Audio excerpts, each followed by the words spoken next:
Welcome, ladies and gentlemen. My name is Captain Mark Stevenson, and welcome to another episode of What's the Real Truth?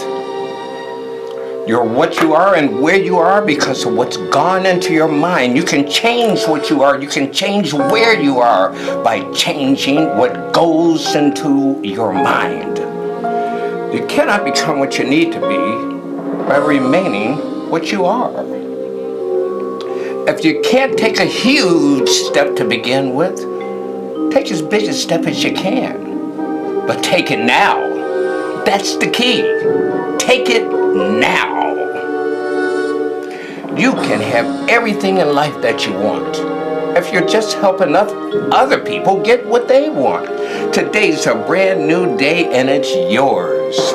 Ladies and gentlemen, again, I want to thank you for joining us. I cannot thank you enough.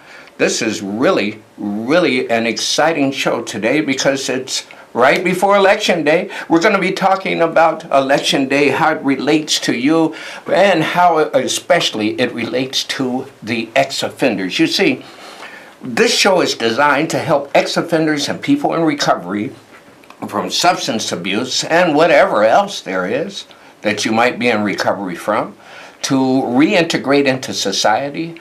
And we try and give you some clues and tips. We had a lot of emails during the week about last week's show as we gave a map of motivation, a key to the formation of the Mastermind Alliance. Grab a pen because I'm going to give you my contact information. If you didn't get a copy of that chart of how to form your Mastermind Alliance, make sure that you get it now. Here is my contact information. I want you to make sure that you grab this. Some of you are gutless and not going to be calling in, even though this is a live call-in talk show.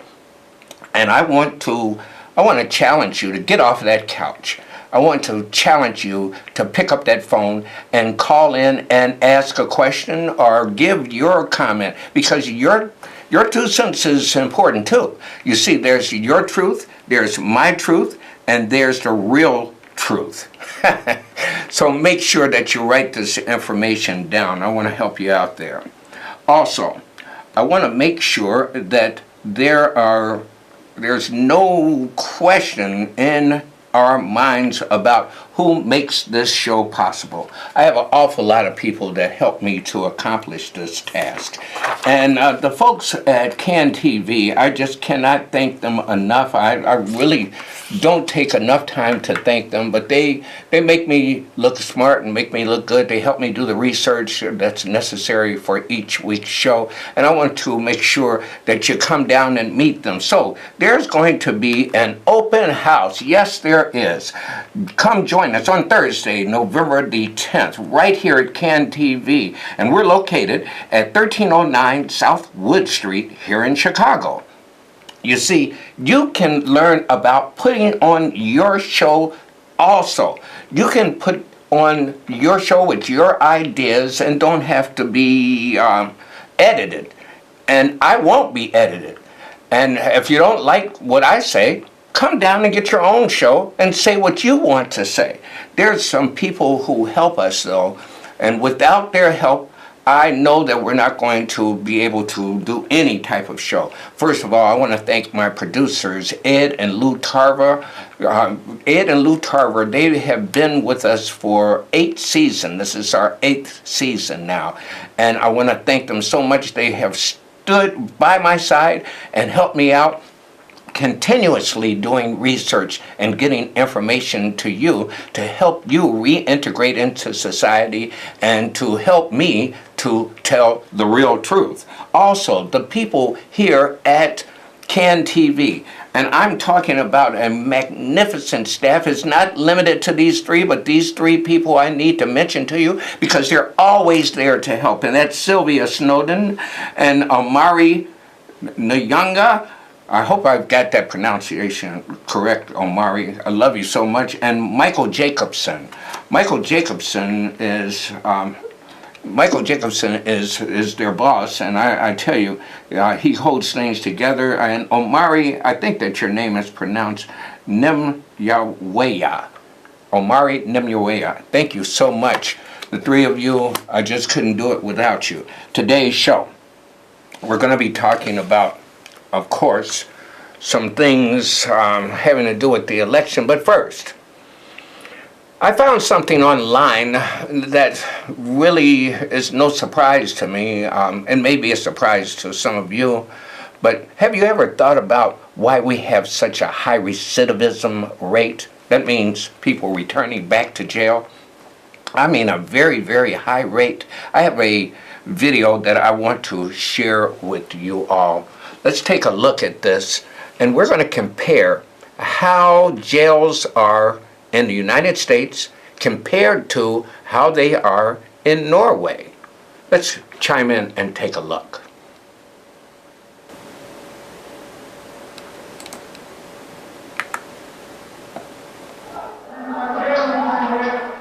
What'd you say?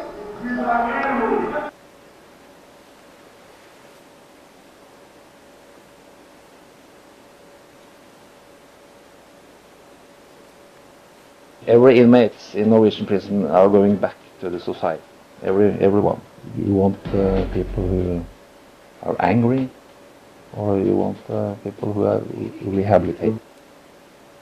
Literally locked up behind high concrete walls. The conditions for the prisoners are borderline inhumane. They don't realize you're a human being. They don't care if to them, you're not a human being. Until the day the judge says that you didn't commit this crime, you're an animal.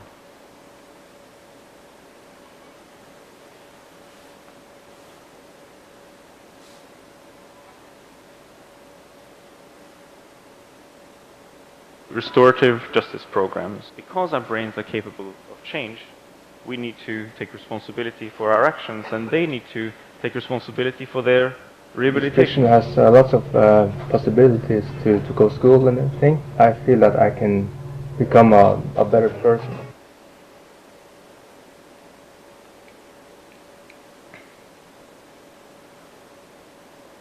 Now, I'm going to say some things that you may not be too happy with, but I don't care, because like I say, it's your truth, my truth, and then there's the real truth. The show that precedes mine is hosted by Congressman Danny Davis. He worked so very hard to get a bill passed called the Second Chance Act.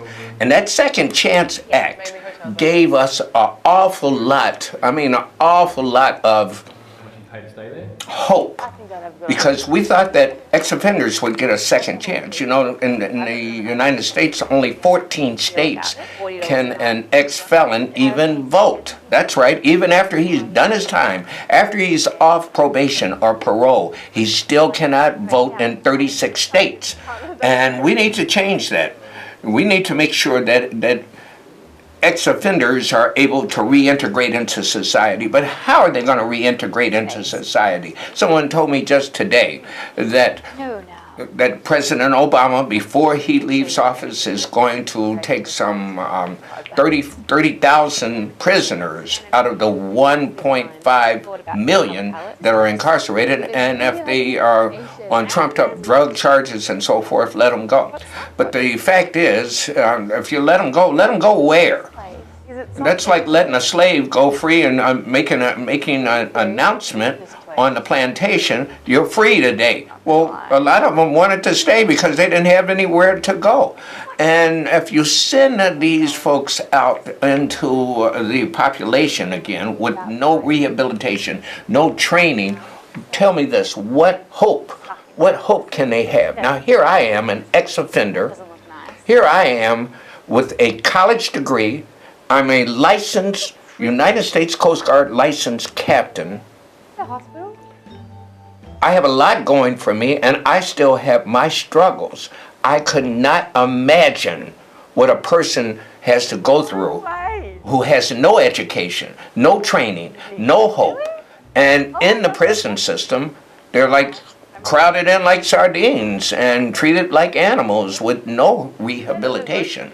So thank you so much, Congressman, for your second chance bill. But the fact is, it hasn't even been funded.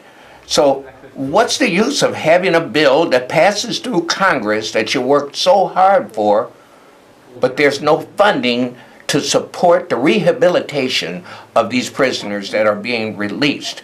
To me, it is the equivalent of having a tiger with, the equivalent of having a tiger with no teeth, period.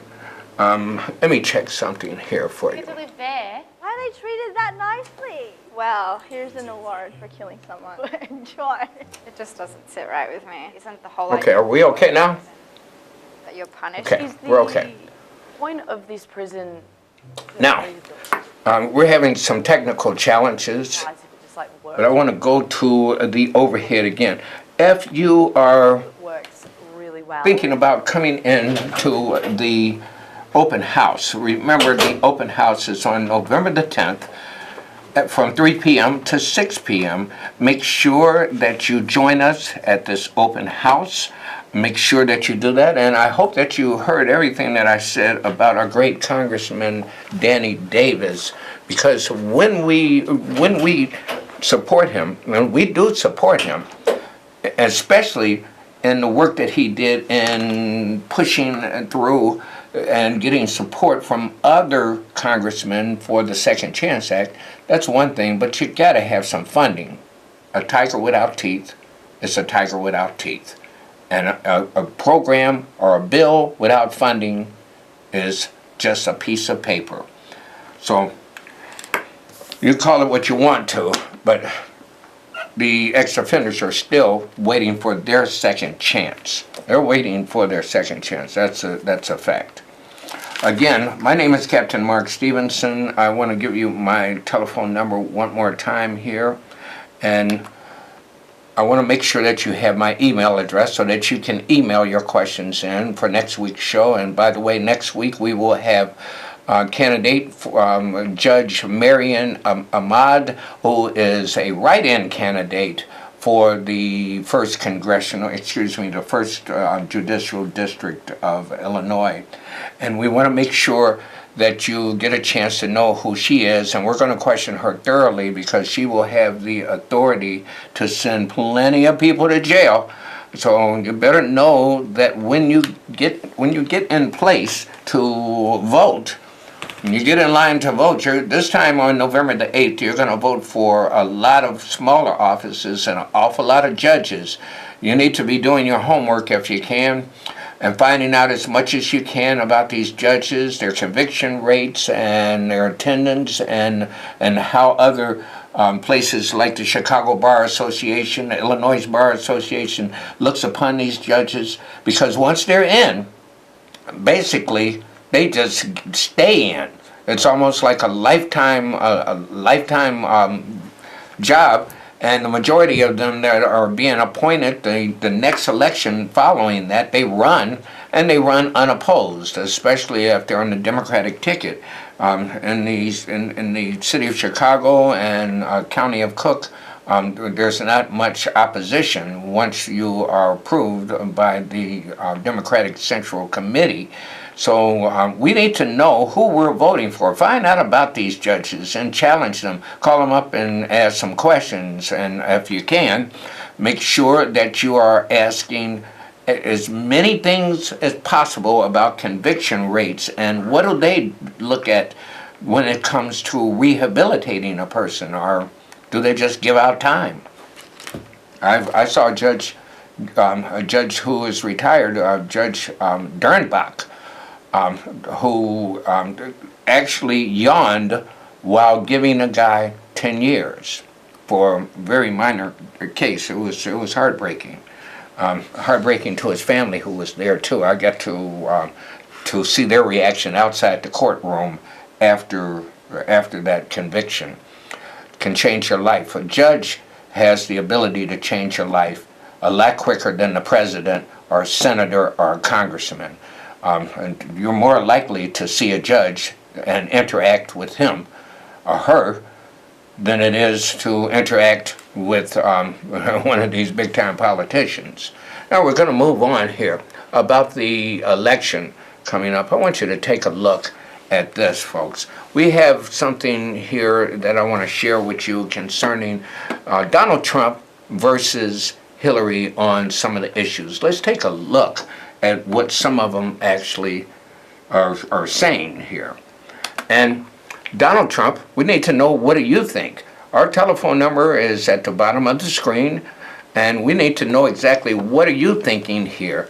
So make sure that you call in and ask a question or give your opinion. The first thing I want to mention, though, is that Hillary on immigration. Hillary says, if Congress refuses to act as president, I would do everything possible under the law and to go even further than President Obama.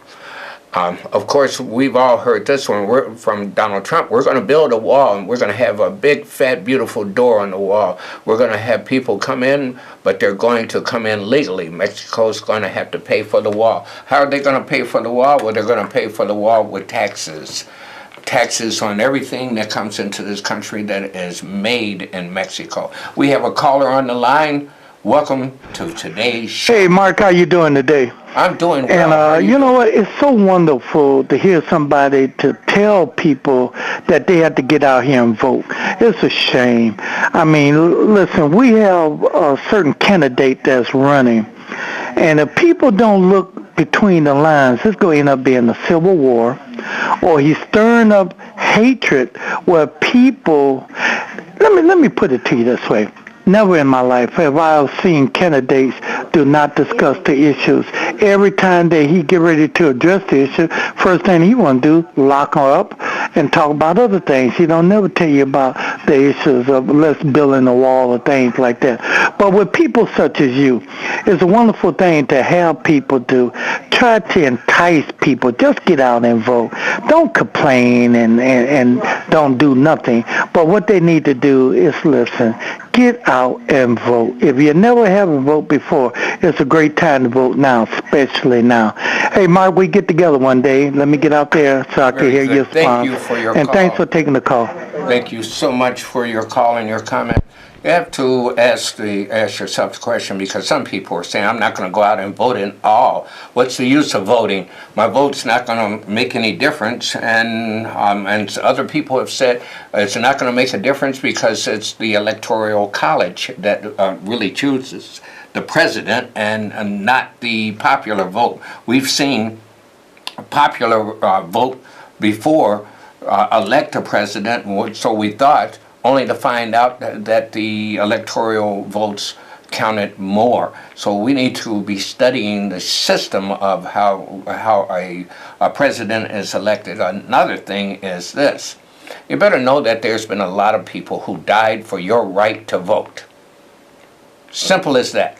That's why you need to get out and vote. Some people gave up their lives, some people, and they weren't all black, they weren't all white.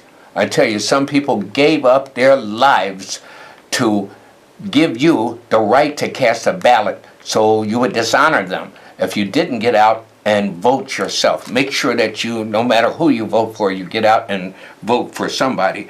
The Honorable Elijah Muhammad and I meant to say the Honorable Louis Farrakhan has said that there's going to be a new party that is started in the African American community. They're going to start a different party and not be obligated to vote for the Democrats, which has been going on for the past 60 years in a blind manner, he says, or for the Republicans, which haven't done anything for the struggling communities. So now it's time to take a look at some of the other things that are going on.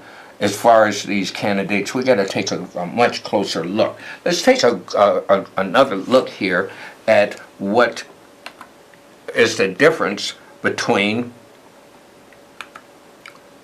Clinton and Trump. Here are some more differences. On gun control, 33,000 Americans, Clinton says, a year die from guns. It's time for us to say that we're going to have a comprehensive background checks, that we're going to close these gun show loopholes. Well, that's what they've been saying forever. Also, the right of self-defense, Trump says, doesn't stop at the end of your driveway. That's why I have a conceal and carry permit, why tens of millions of Americans do too. That permit should be valid in all 50 states. What do you think? I don't know. Handguns in general are made to kill human beings. And I haven't seen anybody yet kill a chicken with a pistol for dinner. So those handguns are just made to kill human beings. In the city of Chicago, we talked about this last week, that there has been 3,000 shootings in the city of Chicago since January. Of that 3,000, 585 people have died. Now, the police have shot 12 people, and 8 of those 12 have died. What do you think about that? I mean, one thing gets a lot of news and the other doesn't, huh? We don't talk about how we're killing ourselves. The war on terror. Well, Clinton says a more effective air campaign is necessary, but not sufficient. We should be honest to be successful. Airstrikes will have to be combined with ground forces. Oh my goodness, sending soldiers over to the Middle East. What are we really after? Some people say it's oil. Donald Trump says, I would knock the hell out of ISIS in some form. I would rather not do it with our troops. You understand that? Well, does that mean that he's going to use nuclear weapons? Good question. On the trade agreement, our producer, Ed Tarver, he let me know that this is really not going to affect the average person. We're talking about the 1%, because the trade agreements, the Pacific trade agreements, really is designed to help those companies that are doing things like buying steel and so forth. The show is coming down to the last couple of minutes, so I want to make sure that I cover a couple of things. Abortion, of course, Clinton wants to protect abortion, and Trump is pro-life. Entitlements, LGBT rights, energy and environment. You know, I went over this and I was missing something. Maybe this will talk about it. I'm talking about the economy in plighted communities, because like it or not, we're in worse shape than we've ever been in the minority communities. We can't get a loan for anything, to start a business, to buy a home. But the economy, Clinton says throughout this campaign, I've said that creating good paying jobs and raising incomes is the defining income challenge of our time. Now, that's good talk. But Trump says, I will be the greatest job president that God ever created. I tell you that. Now, I'm going to tell you something. Neither one of them have addressed your community. Neither one of them have addressed the struggles that you see people going through and trying to reintegrate into society. Neither one of them are talking about the 1.5 million prisoners that are being held up like animals. So you got to make sure. You got to make sure that you know what's really the truth and what's going on. I know that neither one are addressing the issues that matter to you and I. If you don't believe me, just take a look and see for yourself. Take a look out your front window. Now, again, I want to give my number one more time to you, and I want to make sure that you know that you can call on me anytime. I take pride in never having my telephone, email, my telephone log blocked up or my emails blocked up. I answer all the time, and that's a fact. And you better know it. Well, folks, this show has to end. It's time to go again, but I'm going to end it the way I always started, by telling you that you're what you are and where you are because of what goes into your mind. You can change what you are and change where you are by changing what goes into your mind. You cannot become what you need to be by remaining what you are. If you can't take a huge step to begin with, take as big a step as you can, but take it now. That's the key. Take it now. You can have everything in life that you want if you just help enough other people get what they want. Today's a brand new day and it's yours. I'm Captain Mark. I'll see you next week with Judge Hamid, and I'm so glad to be here with you. This is Captain Mark signing off. Mama, get the coffee ready. The kid's on his way.